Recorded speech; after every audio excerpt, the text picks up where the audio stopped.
আর আমার এই নঙ্গি দড়ি টানাটানি শুরু করছিল। বাজারের দিকে আসি হবে, পলাশের মেডিসিন দোকানে ঢুকলাম। ঢুকার ঘরে কইলাম, পলাশ আমার মনে হয় প্রেশার বাড়ি গেছে বা ডায়াবেটিস, তুই আমার একটু টেস্ট করো। তো প্রেশারটা প্রথম ভাবল, তো কইলাম যে বাজি আমারে ডায়াবেটিসটা মাপি দাও। তখন এই বাইকে তোর নামছে এ হাসেন, নাইমা আমার এনে ঠাত দিছে।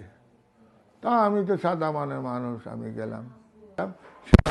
এইভাবে কলার চাবি বেরিয়ে গেল, মাদার তোরে আগে ছাড়া যাবে না, তোরে আগে জীবনে শিক্ষা দিয়ে দেব। তখন আমার কুলিয়ারা হাই স্কুল মাঠের দিকে নামা শুরু করলো।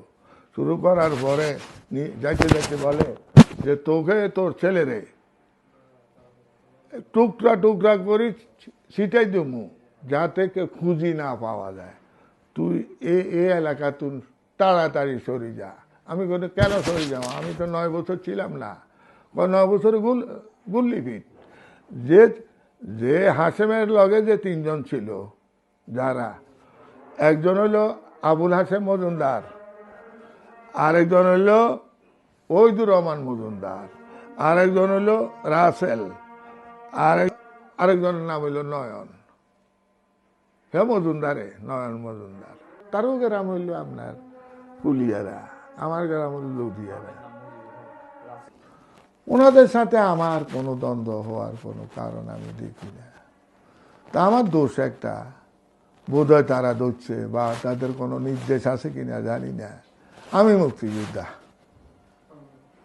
আমি মুক্তিযুদ্ধের আদর্শ ধারণ করি। আমি চোরের বিচার চাই, চোরের বিচার চাই, কিন্তু ভালো লোক ক্ষতিগ্রস্ত এটার বিরোধিতা করি। লুটেরাদের বিচার চাই। ভালো লোক যাতে এই সরকার আমলে যদি ভালো লোকেরা ক্ষতিগ্রস্ত হয়, তাহলে তারা কোথায় দাঁড়াইব, আমি কোথায় দাঁড়াবো? আমার বলছে বাড়ির থেকে বাইরে যেতে হবে 5টার মধ্যে বাইরে স্টাম্প আছে, এখানে টিপ দেয়, স্বাক্ষর দেয়, হাসেম বলতেছে এখানে স্বাক্ষর দেয়, নয় তোরে জব করে টুকরা টুকরা করে দিব। চুরি তো বসাই দিয়েছিল। চুরির ভিডিও না আপনারা পাইবেন, হয়তো কোনোদিন আসবে। আর আমার এই নঙ্গি দড়ি টানাটানি শুরু করছিল বিবস্ত্র করি ছবি তোলার জন্য।